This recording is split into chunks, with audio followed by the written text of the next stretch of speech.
Saturday. Good afternoon. So today we'll see a new topic which is not normally given in any physiology textbooks.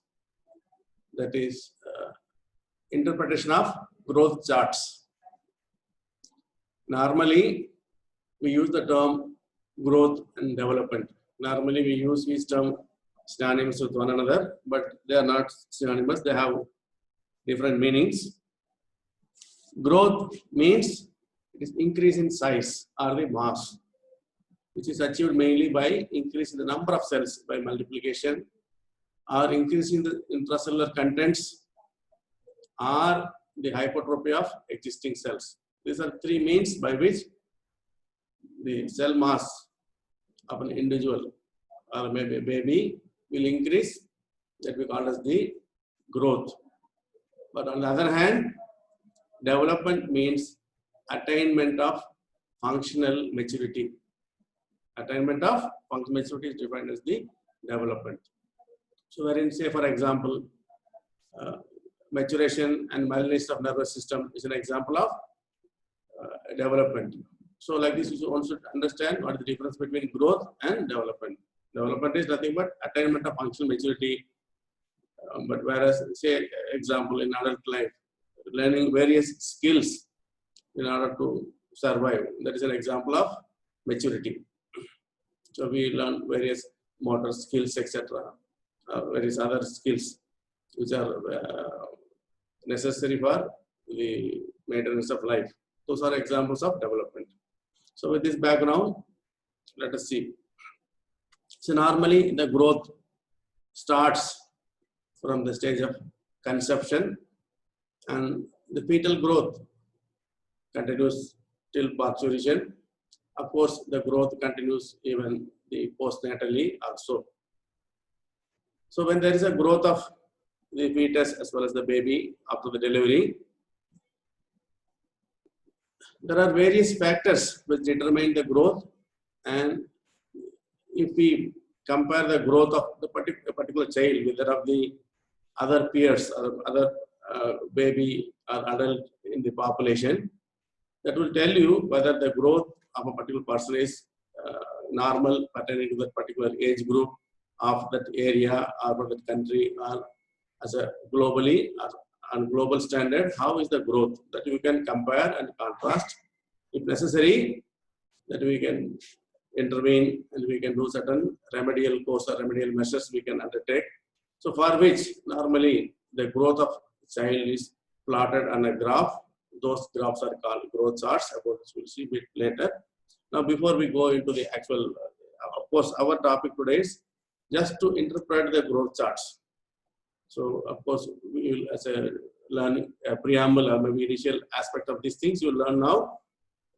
The more details you learn when you go into pediatrics or in community medicine. There also the same topic will be dealt in much more detail. But at this juncture, we should know what is growth and what are the factors contributing to or affecting growth, and how growth charts are constructed, what is their utility, and how to interpret the growth charts. These are the areas or the aims of this particular lecture. So it is said the fetal growth is determined 40% by genetic factors and 60% by environmental factors. Here environmental means both fetal, placental and maternal factor. They contribute for the rest of 60% of factors which are contributing for the fetal growth. So each child is having a genetic potential to grow. So when the proper environment is given, nutrition is given, they will attain a particular velocity of growth, and they try to attain a particular growth.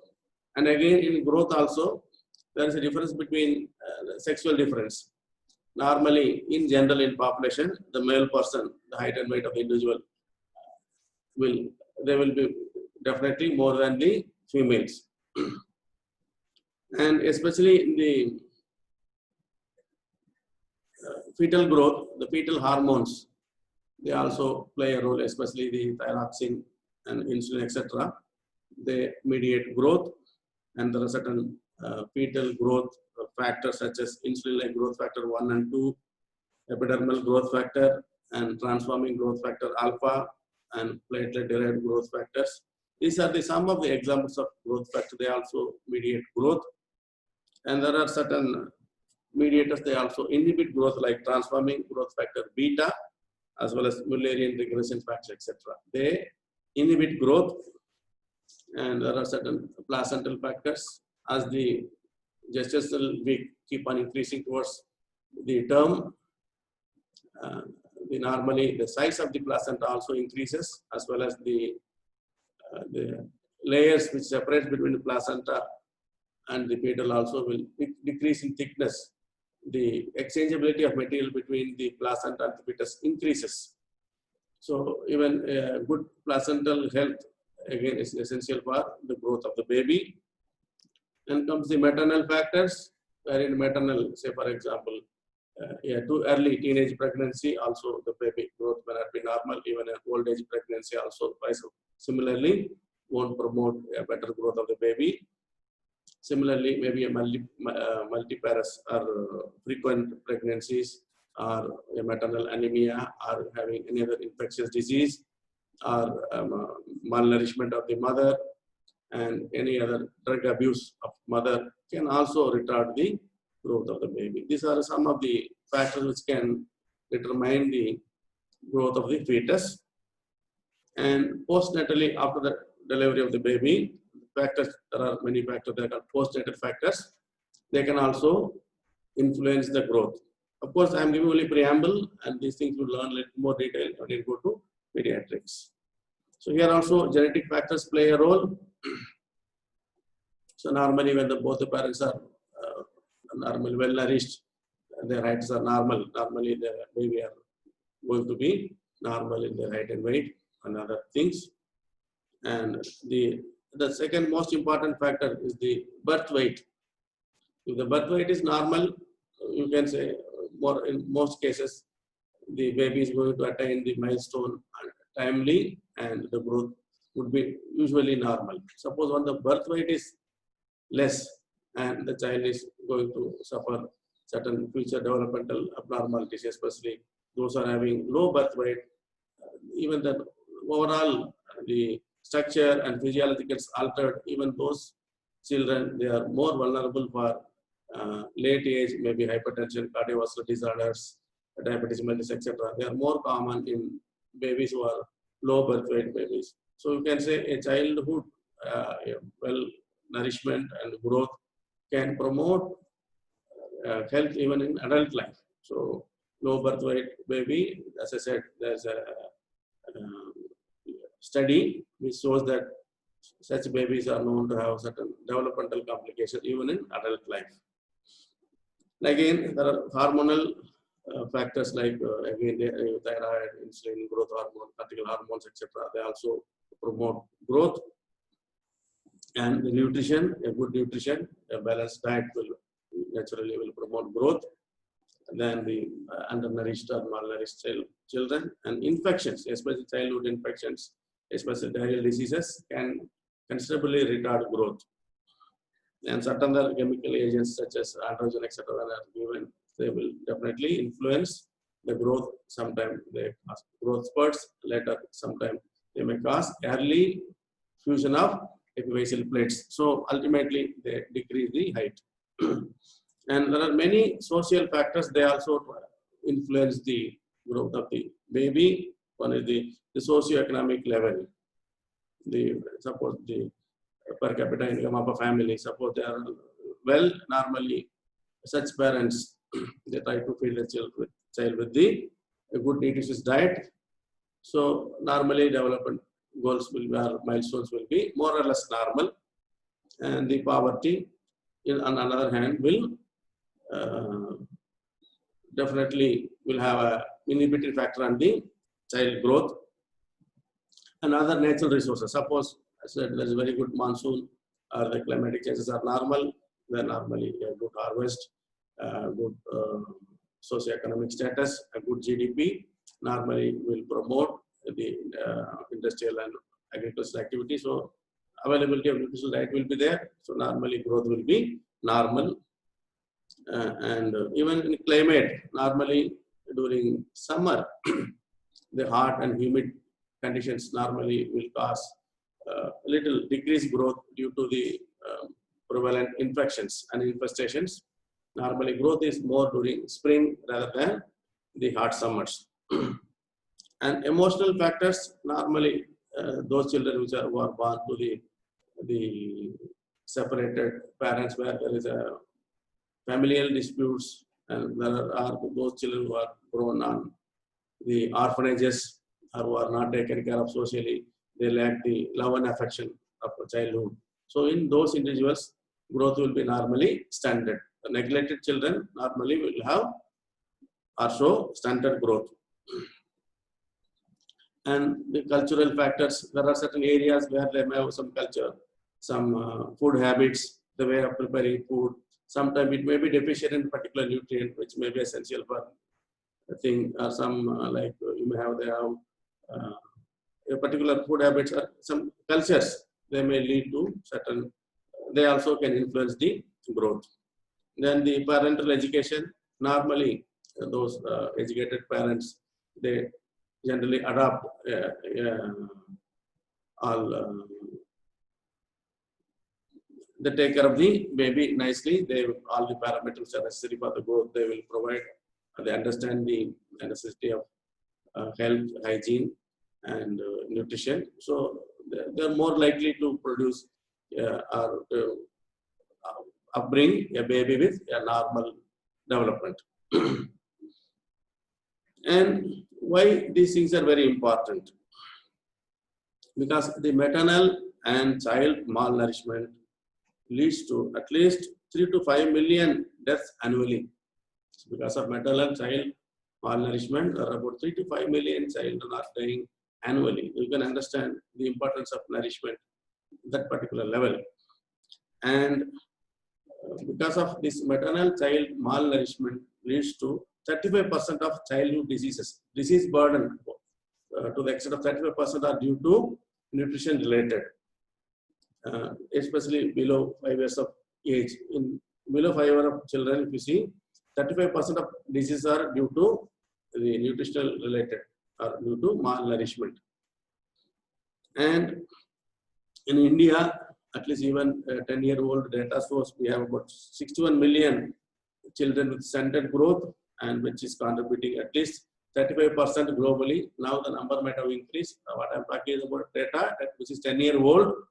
Even at that level, we are contributing for 35% of stunted growth or low growth children globally. That you can understand where we stand as far as the nutrition is concerned. And there is a Baker's hypothesis or model where it shows, suppose that the fetal origin, suppose the fetus is grown well, they are likely to grow as a healthy adults in future life. Suppose the fetal growth itself is stunted, or maybe even childhood, infancy, the growth is stunted, or there is a challenge to the growth, then more likely they try to develop certain adult health related problems. Now we have certain, say, the growth shows certain loss. So normally in fetal life, it is from cephalic to caudal, head to toe, like cephalic caudal. And again, even in, suppose we look at the different body parts, it is distal to proximal. Especially the hand, etc., they develop early than the forearm, etc. Like this, suppose it is distal to proximal, that is a rule of development. And different systems show different type of development. Say, for example, the brain, the central nervous system, it is fully developed by the age of 2 years. Almost the whole of brain development is over. Our senior development is complete by the age of 2. But whereas, on the other hand, reproductive system, gonadal growth starts at the time of puberty. Till then, the development is, you can say, dormant. They start, the gonadal growth starts at the age of 12 or 13. Similarly, when we look at the lymphoid tissue, the growth starts after 2 years of age and peaks somewhere around 8 or 9 years of old. Then again, it comes down. So similarly, suppose look at the somatic growth. Of course, it goes a linear fashion till 10, 20, 30 years. then later it shows decline. So different system, different tissues shows different type of development. As I said, nervous system is the first one to grow. It will complete the entire growth by the time the baby attains 2 years of age. So these are some of the preliminary idea that why we need to study the growth charts and how valuable information we can get from this data. So now we'll go into the interpretation of growth charts. Growth charts were popularized by a man, David Morley. Of course, somewhere from 1970s, they become more popular and people started using these charts to compare a growth of a child with that of the standard ones. Now we have a concept called well baby clinics as well as the primary health centers and ICDS, that is Integrated Child Development Services Program. And in these areas, the growth chart is used to monitor the growth of the babies. Now here what they do, the weight measurement of a child over a period of time are plotted on the growth chart, and any deviation from normal pattern can be visualized or interpreted. So there is a chart onto which regularly they take the weight of the baby, and those things are plotted on a graph paper and which are interpreted how the baby's weight is, whether it is coinciding with the normal pattern or it is deviating, that we can identify by doing this. An upward curve in the road is the road to health is ideal, and a flat or downward curve is not desirable. That means it shows a stunted growth or decreased growth. The velocity of growth is less. And here there are the WHO standard, which is the blue charts for the boys and pink chart for the girls. Of course, you know, our Indian cricket team is called Men in Blues. Even the boys, the growth chart is blue in color, and the girl chart is plotted in the pink colored papers. What are the aims and rationale? Why we do and how we do? Why we? Primarily, this is to identify children with growth deviation, whether their growth is up to the mark or whether they show increased growth or decreased growth. Whether deviation from the normal you can identify, and sometimes at a particular stage of the growth, suppose there is a abnormality in the growth, especially the stunted growth, then it may be attributed to the occurrence of disease at that particular period. So occurrence of diseases and conditions that manifest through abnormal growth. It may be due to hormonal abnormality, genetic abnormality, etc. Those things can also be observed by plotting the graph. This is the primary objective. Secondarily, to discuss the health promotion related to feeding, hygiene, immunization, and other aspects. Suppose those children who are well fed and who are maintained in the hygienic atmosphere and who are immunized for various infectious diseases, etc., in them the growth is normal. And suppose if these things are not followed scrupulously, then definitely growth will be retarded. So this is all related to the health promotion activities. And now by plotting the graph, we can allay the fear or anxiety of the parents about child's growth. Some children are maybe at young age, the growth may be little bit retarded, but sometime maybe during the pubertal spurt, etc., they will have catch up. Immediately, maybe after a disease, the children will show what to call catch up growth. So disease, maybe diarrheal disease, etc. Some disease, it may be chronic or acute. Definitely, it will hamper the growth. Once it is over, and during the convalescence, when they recover from the disease, if you feed them with necessary things for growth, then they will show what we call catch-up growth. So sometimes the parents, they will have all the fears whether, sir, my child is lean and thin, or it is the growth is, or the height is little less, etc. They will have their own fear, and of course, their fear can be allayed, or their fear can be removed from their mind by just plotting the graph that you can show. No, the child may be normal. By showing the standard one or normal one, we can show them that don't worry, So now we can also predict the height of the child. Suppose we know the mother's height and father's height divided by 2 plus 65 centimeter, 6.5 centimeter is for the male and it is minus 6.5 centimeter. Father's height plus mother's height divided by 2 minus 6.5 centimeter is for the girls. You can also predict the height of the child. We can say that no, your child is having potential to grow, don't worry. So such kind of predictions we can make and we can educate the parents for which these growth charts can be used. Of course, using the charts, you can sensitize the healthcare workers to use the growth charts, how to use, and from there what inference they get and what way they have to intervene at the community level, so for which the charts are used. So it is a diagnostic tool by which you can identify the high risk children. So wherein the growth is highly deviated, then we can show a particular child may show a high BMI, the body mass index. The baby may growing as an obese child, that can be also identified, as well as a severely stunted growth baby also can be easily identified.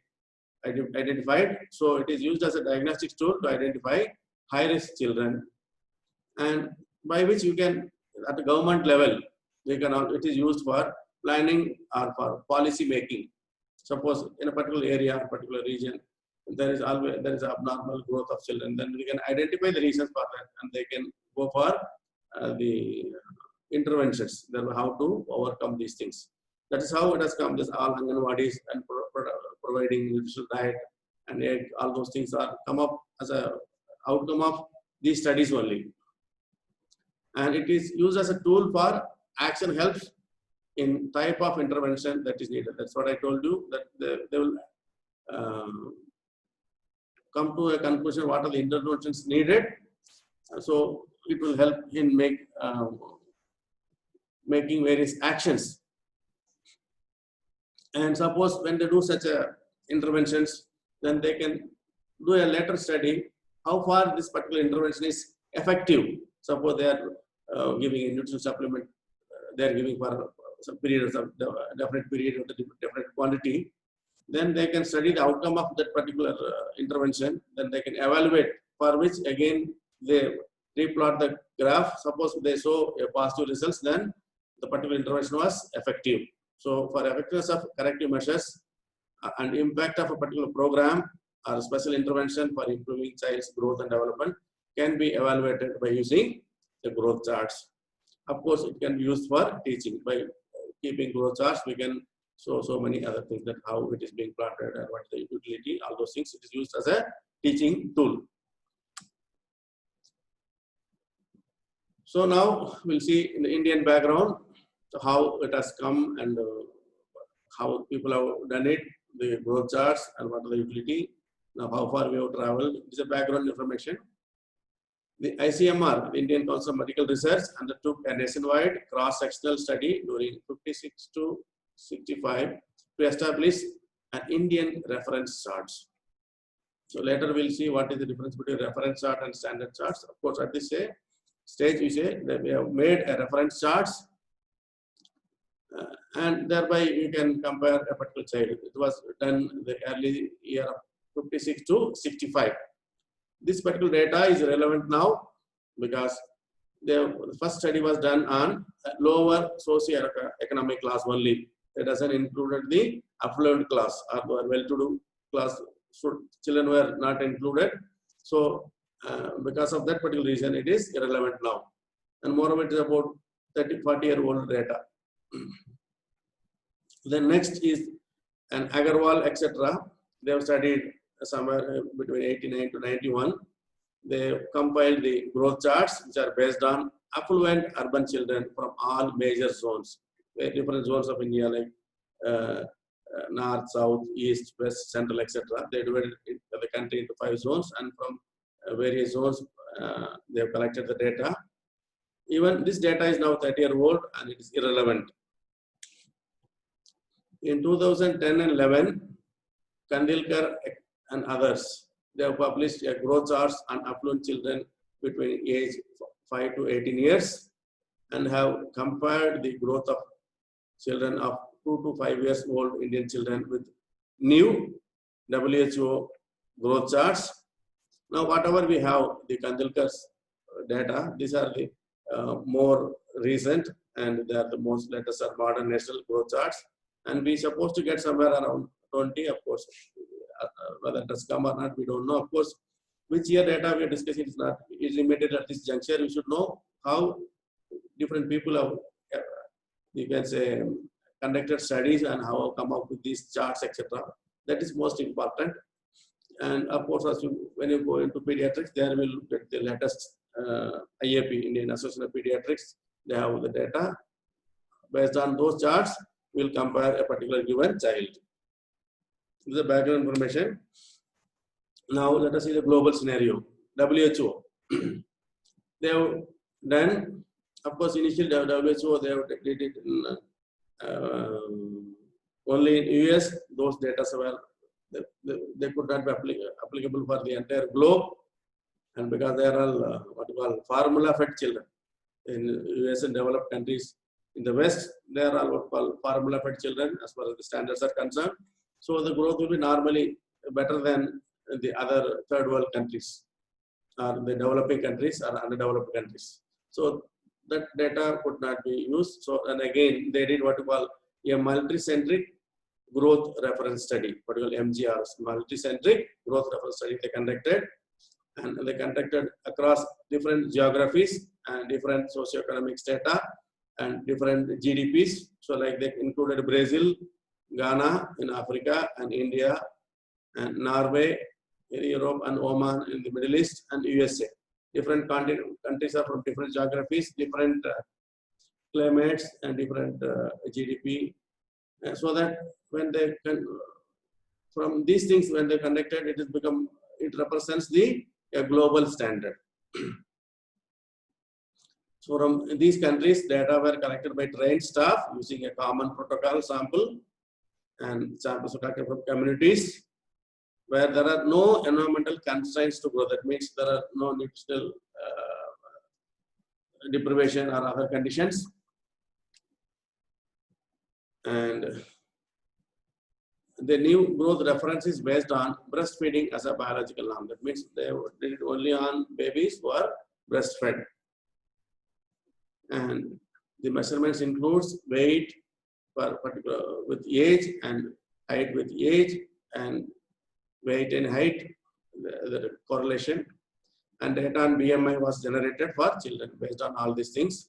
So this was the WHO standard growth chart, which was it's a multi-centric multi-growth reference study, which was done on different geographies. Now it is used as the WHO standard charts. Now this is a typical growth chart, where in this side, especially on the x-axis, you will have the age. It may be in years or months or weeks. Here, of course, this particular chart, it is pertaining to preterm babies. The babies are born before the attainment of 40 weeks of gestation. That is preterm babies. In such babies, suppose they have compared the growth. Suppose here, these are the weeks, different 22 weeks to 50th week, and preterm babies. These are the weight in kilograms, starting from 0.5. You can say this. Like these are all the graph sheet. What we are getting is nothing but it is called the percentile graph.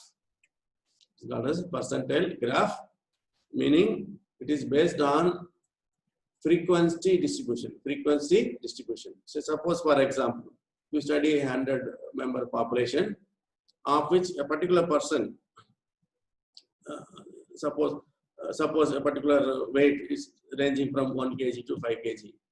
So they won't put the values directly. Rather, how many children are suppose below 1 kg? How many children are up to 1 to 1.5? Like they make what we call frequency distribution. Frequency distribution. Those things are plotted. That's why it's called as percentile graph. In NEET score also you might have known what is a percentile. Suppose somebody is having 97 percentile, meaning only 3% of candidates totally appeared. They have scored better than these individuals. In other words, at least 97% of candidates who appeared for a particular examination, they fared below this particular candidate. That's the meaning of 97%. Here also the same thing. Is a weight in kilograms, and they have plotted this graph with the gestational age in weeks. Here you can say the head circumference in centimeters, as well as the length from head to foot is the length. So different parameters. These are the parameters taken on the y-axis and the x-axis. Now we've taken the age, maybe in weeks or months or years. This is what taken in the x-axis, and the graphs are plotted. And these are all the. This particular graph was plotted for a preterm babies. Just I'm giving an example how it will look like, how it is being plotted. Now, as I said, for girls, for 5 to 10 years, this is WHO standard thing, which is done in 2007 and multicentric reference study. And as I said, this is the, you can say, age in, you can say, completed months and years. This is suppose 5 years, 6 years, 7 years, 8, 9, 10, like this. Now, between 5 and 6, you will have at least about 12. These are months. Suppose some babies, say 5 years, 3 months means it will come here and put your values like this. So this is the x-axis, this is y-axis, this is the weight. Here we are comparing weight for age. Suppose on x-axis you take age, on y-axis you take weight, and you try to plot the values. This is how a graph. These are the standard graphs.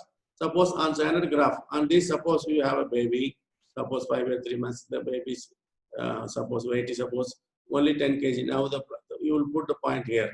Suppose at 6 years, suppose the baby's weight is about suppose 17 kilogram or so, then somewhere here it will come. Like this, you put a particular phase of growth or age and the actual measured growth. Suppose you plot it. Now try to compare with the standard. This is the growth standard, and try to see the particular child's performance. Here, for which a single measurement won't be helpful. You have to take periodic measurements whenever they come for a pediatrician, they come for regular checkup, or they come for immunization. They try to make the height, weight, etc., and they try to plot these graphs. Of course, these are part of well baby clinics, so that the growth charts will compare with the standard. Suppose here there are different percentages are given. This is the 3rd percentile, 15th percentile, 50th, 85th, and 97th. The 50th percentile means it is the median value. That means 50% of babies will have of the total study, and WHO, they have shown this particular graph, meaning this is the median one. 50% of children, 50% they show a graph above this value, and 50% show below this value. This is ideal, or you can say the median value. It's a frequency distribution. It's not actual value, it's a frequency distribution. So it is the 50th value percentile, meaning it is the median value, it's the ideal value. So everybody may not have ideal values. So sometimes, anyway, suppose the child's plotted data is above this green line, that means the baby's growth is normal, or you can say better than the average, Suppose anything is below this, you can say it is below the average. That's what it shows. Suppose anything above 97, etc., means it shows increased growth, or there is a incidence of obesity. Here this is again for the boys with the blue color. Again, the data are the same, but only thing it is for the boys. And this is a graph, growth chart, where people have compared the WHO standard, where, as I said, it's a multicentric studies, with that of the CDC, Center for Disease Control, Atlanta, US. They have studied the data from the US, children from US, and they try to study the difference. Suppose you can say, here again, it is based on the what we call Z score. What is Z score? I'll come in a short while. Here the 0 means it is a normal, as I said, 50th percentile value. This is an ideal thing. Anything above the ideal value called as the Z score plus 1, 2, 3, and anything below the ideal value will be -1, -2, and -3. This is again based on the frequency distribution. The 0 Z score is the median or ideal value or central value, but other things is a deviation from the central value.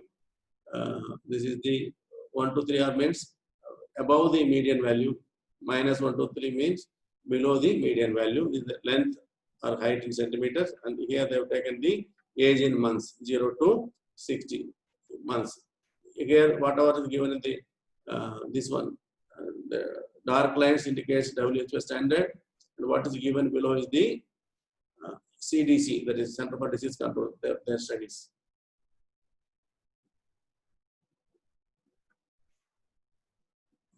So now, how to calculate Z score? Z score is nothing but the observed value, maybe height, or maybe weight, or maybe head circumference, or maybe chest circumference, etc., or maybe BMI. What is BMI? BMI is, suppose we know the height and weight, using the Dubai chart, we can calculate the body mass index. In other words, so many kgs per meter square of body surface area. So that is called BMI. All this you can calculate any particular parameter we can take, either maybe head circumference, or maybe height, or in length, or maybe the weight, or maybe head circumferences. Any particular parameter we take for a particular age to plot. Wherein Z score means it's the observed value, what you get, minus mean value. Observed value minus mean value divided by standard deviation. Suppose if you study the frequency distribution, you will get what you call standard deviation, that you will learn much more detail in community medicine when you go to statistics. So if you know the standard deviation, divide the value, or the observed value minus mean value divided by standard deviation, that will give you the Z score. So this is Indian Association of Pediatrics growth curve, which is obtained by Kandilwar, etc. in 2007.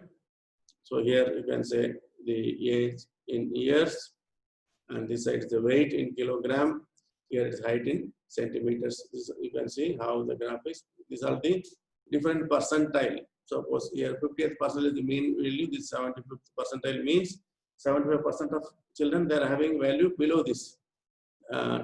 Is 90th percentile means 90% children, they have values below this. 97 means 97% of whole of participants in the study, they have the values below this. That's the meaning. Here also the height in centimeters. So again, this is for the girls between 2 to 17 years age. This is on one side we are taking the weight, here is the height, and this is age 2 to 17 years study they have did, Agarwal, etc. they have studied, and this is adopted by IAP in 2007, almost 13 years before they have studied, and this is the value. This is the Indian reference value. So what is the basics? Suppose by looking at the graph, what all the information you get and how to interpret the results. This is the main topic of today's discussion. This consists of x-axis, which is usually in years or months, or sometimes maybe weeks, that's all you have seen. And y-axis that changes according to the reference. It may be centimeters or inches or kgs per meter square. When you take BMI, if you take the weight, it is in kgs. If you take height, it may be in inches or centimeters. You can put any of these values here. And an x-axis, you take the years or months or weeks on the x-axis.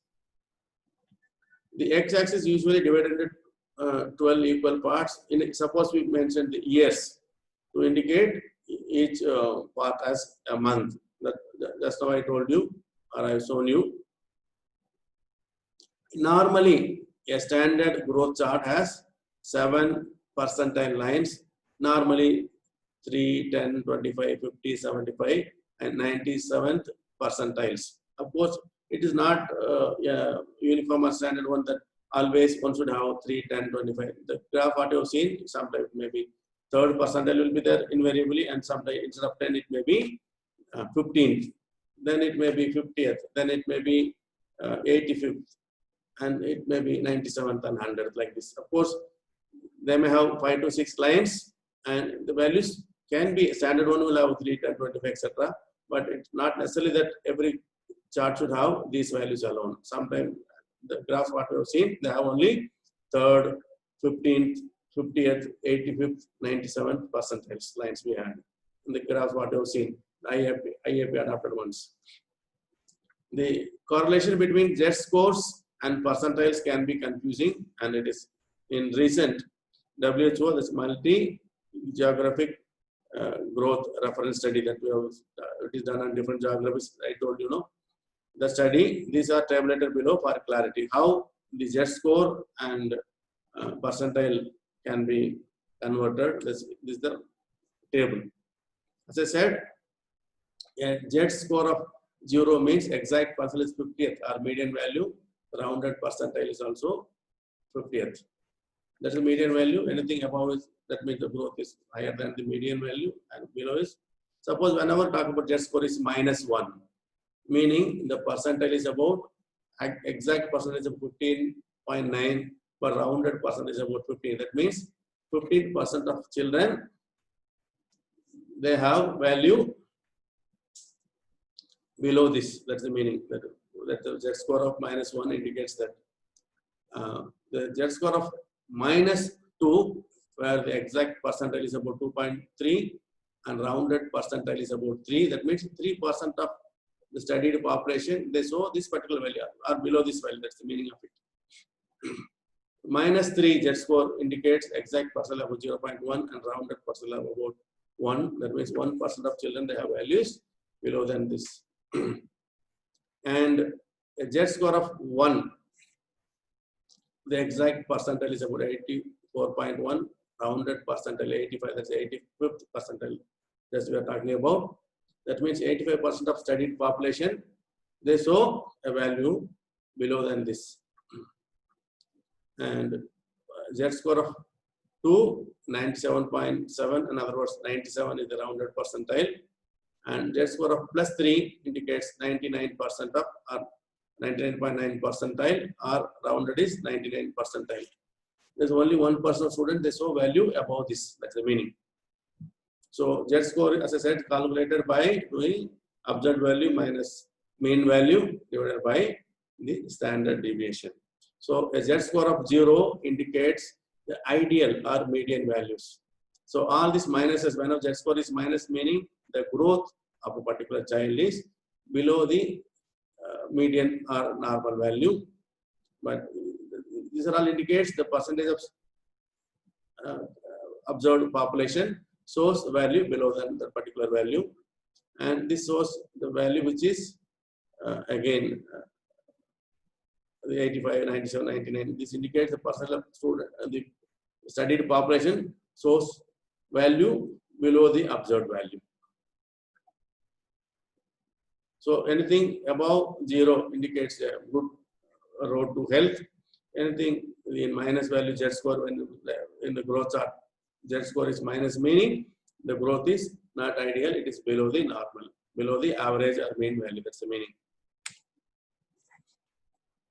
So again, suppose if Z score is, somebody says more than 3, then you can say it's maybe abnormal, because height is more. In the, suppose we consider height as a parameter, maybe definitely abnormal. It's more than 3, meaning it's only 1% of the studied population, they show height more than this particular child. That is the meaning.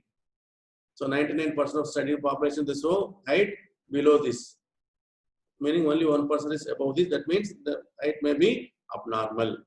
Suppose if we consider weight, it is also abnormal, maybe abnormal.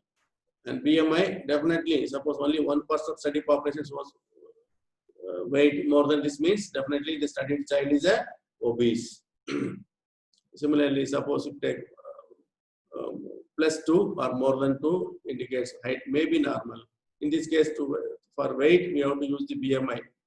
And BMI, normally, suppose if it is more than, Z score is +2, then it is definitely overweight child.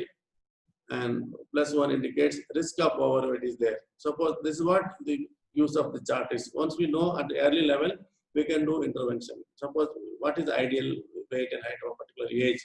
So we can do interventions. We can moderate the feeding. Thereby, we can avoid later age overweight. Suppose if it is 0, it's normal. It's -1 also, not usually normal. And if it is -2, it is stunted, is underweight, and it is wasted. And if it is -3, it is severely stunted, severely underweight, severely wasted child. Thereby, you can easily, by using this score, this is by easily you can interpret the values as far as the height and weight and BMI is concerned, whether the baby is highly wasted or underweight or under severely stunted, those postulation can be made by looking at the growth charts. This is the very reason for which we make growth charts, and this is how we interpret. Now, the next thing I would like to discuss is the growth standards versus references. The growth standards are, as I said, it is prescriptive and define how a population children should grow. This is like an ideal thing. This is how a particular age children should have this ideal weight, ideal height, ideal head circumference, etc. This is what a prescriptive. This is, suppose when you give ideal nutrition, an ideal environment, and this is how students should, the children should grow. That's what it means. Growth standard means. Growth standard are prescriptive and define how a population of children should grow given the optimal nutrition and optimal health. On the other hand, the growth reference, on the other hand, are descriptive and are prepared from population, which is thought to be growing in the best possible state of nutrition and health in a given community. So first one is how it should grow. Now, next one is how it is grown actually. Suppose we take the data from a community and you compare. So what we take is the reference. That World Multicentric study was a reference study, and Agarwal studies and Kandilwal studies, these are all the reference studies done on Indian population and different zones. But whereas what we have as a WHO chart, that is an example of growth standard. So especially the growth references, they represent how children are growing rather than how they should be growing. How they should be growing is the standard, and how they are growing actually is the reference. WHO 2006 growth charts are example of growth standards, and 1989 and 2007 Kandilkar studies on affluent children are example of growth references. Now, by now you may be knowing what is a standard, what is a reference. And standard is the one which is done by WHO or a global one. It indicates how a particular children of particular age should grow. And reference is nothing but we conduct study from population and we see how they are actually growing. That's called the reference. The advantage of growth standard is that children of all countries, races, ethnicity, because the WHO study based on all geographies, all ethnicities, and all GDP, socioeconomic status, etc. Everything is included. So it is a standard one. So when you compare with that of a particular value, you can compare against a single standard. Thus, assessment becomes more objective and easy. On a global scale, how a particular child has performed compared to a standard that we can study.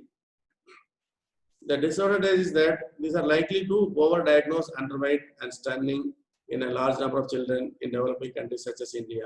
Suppose when you compare the standard of, say, the American population with the Indian population, especially of the children, then definitely comparatively all our children, they try to show underweight. That's what, especially in developing countries and underdeveloped countries, and those countries that having afflicted with the war, etc., or the Somalia, Ethiopia, etc. In those countries, definitely if we look at those pictures, definitely they show a large scale stunting of growth. So we cannot compare the particular ethnicity, race, a particular area of the globe with that of the global standard because of a peculiar situation prevailing there.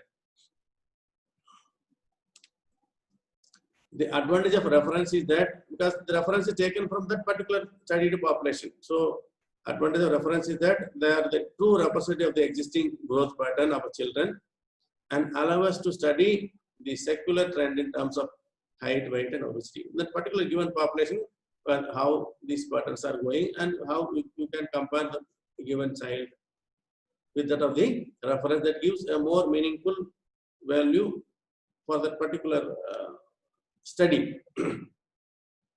Of course, the disadvantage of this study, suppose as you keep on studying, suppose this is normally it is done once in a decade, once in 10 years.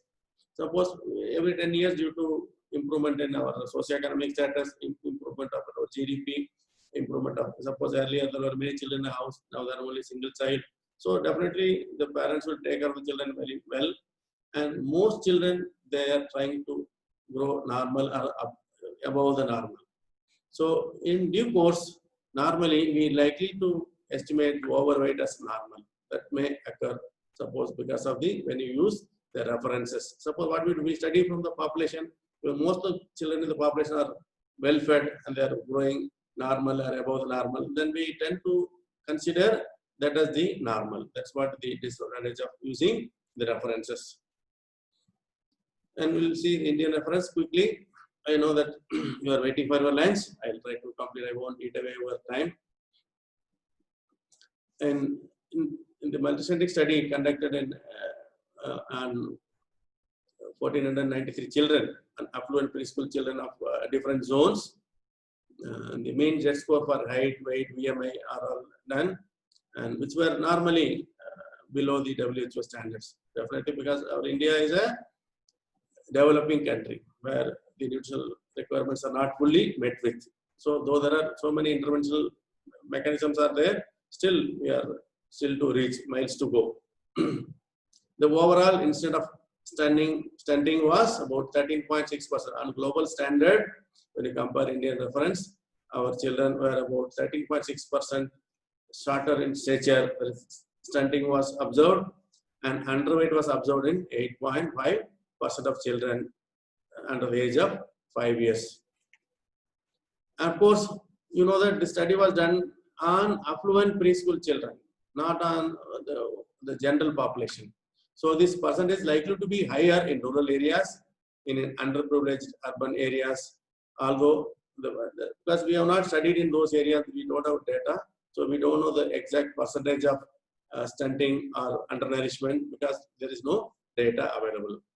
So that's what it was. Even when you study with affluent population, different zones, our overall the incidence of stunting was about 13.6%, and underweight was reported in 8.5% of children under the age of 5. That's what the inference they made by studying the growth charts. There's a need for new charts. I said every decade, what are previously available growth reference curves in India are almost 2 decades old, and WHO recommends each country should update its growth reference every decade or once in 10 years. And the new growth reference were produced by Kandilwar, etc. in 2009, and that is the latest thing what we have. Of course, it will come in maybe a year or so. Then the new latest one will come. The data is collected by Indian Association of Pediatrics. Provide India into 5. It divides India into 5 zones. That is north, south, east, west, and central. The nutritionally well-fed areas were identified based on per capita income, and difference between zones were not significant because all zones they try to show a similar pattern of growth. And this data was collected from June 2007 to January 2008. That was the latest data we have as a reference study. And what they observed from this data is that the 50th percentile, that is the median value, that's what it said, 50th percentile for boys' height is definitely it is more than what we have studied or what we have taken in 1989 value at all ages. In all ages, the height of the children is, or the 50th percentile was higher now in 2009 compared to what we have studied in 1989.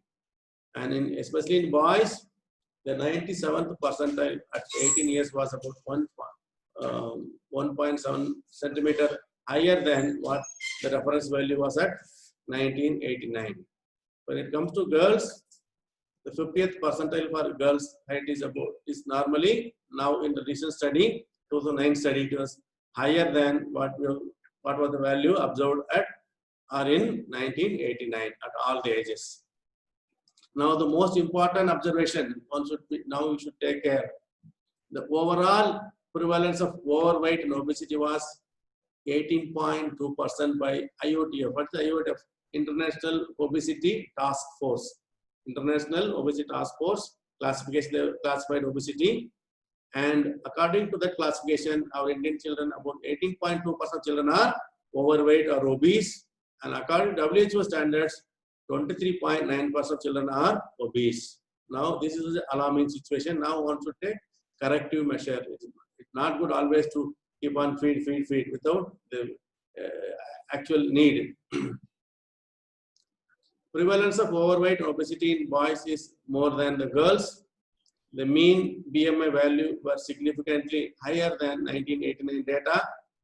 There is a rising trend in BMI in this multicentric study in all 5 zones, and it rings alarm bells in terms of associated health. So now, though it is a poor country, when it comes to affluent population zones, of course, their BMI data shows there is significant increase in the percentage of obese children, which is what was alarming. So of course, this obesity will lead to other health-related consequences, as you are aware. So this gives an inference on what level we should intervene and how we should restrict the calorie intake in order to avoid obesity in children. So with this, I call it a day, and we'll see you in the next class. Bye.